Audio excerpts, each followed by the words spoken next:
My name is Johan Estlund. I'm the founder and CEO of Biohacks International.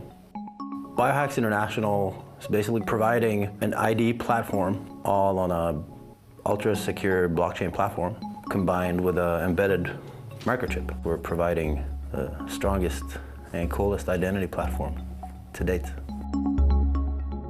I've just always been really fascinated by technological integration in the body and kind of just the symbiosis between technology and humans. And I mean, we've been doing it since the 60s. I mean, the pacemaker kind of gets you up to status quo if you're broken. Moving on from not broken to just a little bit more effective. Use tech instead of building everything on the outside. Just, tweak it a bit and make yourself, improve yourself. My first client was one of my best friends, Magnus. He's a senior solution architect at Red Hat. The first thing we did was he wrote in passive text to his chip, and I put a call trigger on mine. So whenever I put my phone on my arm, it would call my wife, sort of a crowd pleaser. The entire vision of sovereign identity and putting this on blockchain, protecting data, and just, it wasn't there. It was more of a novelty kind of project, thinking this is gonna be awesome. As I see it, the chip that I implanted today, this is just an extremely convenient way to get access to your wallets. To have an implant in your hand or where you want to place it is just the smoothest way to avoid having cards or using your phone or etc. RFID, or radio frequency identification, has a standard that's called NFC, so near field communication. Near field communication is when you kind of tap a card. Some countries in Europe are ahead of others, but the infrastructure is already there. So bus, transportation, we already have NFC chips in all the passports, in all the IDs. We're moving towards NFC and driver's licenses. The most common fears of the technology would be it's a tracking device, or it's a control device.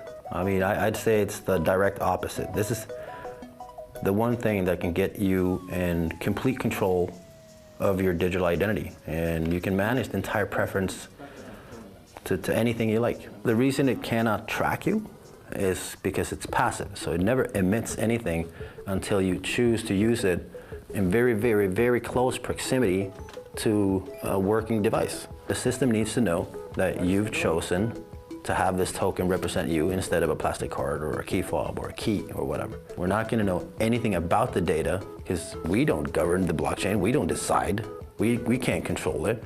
All we ever going to know is the amount of data that's circulating so you can put the right resources in the right place.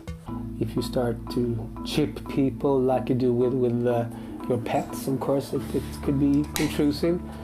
But again, I'm doing this on a voluntary basis.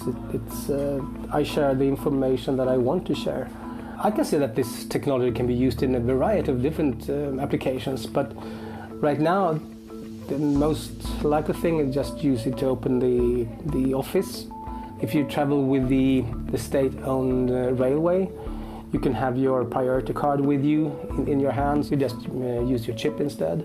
In Sweden, it's getting more commonplace, but there's still the, over my dead body, big brother, I would never let my employer chip me. It's not the employer chipping you, it's you telling the employer to get up to speed and integrate this.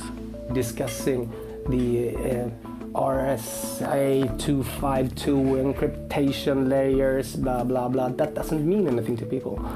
But showing that you can do something with a chip in your hand, that really wows people.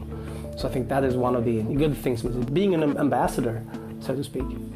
We could sign up 50 people basically in a couple of weeks and have them ready in January to start going wild. If we just put a couple of $100,000 behind a marketing campaign, we'd have 100,000 users within a year.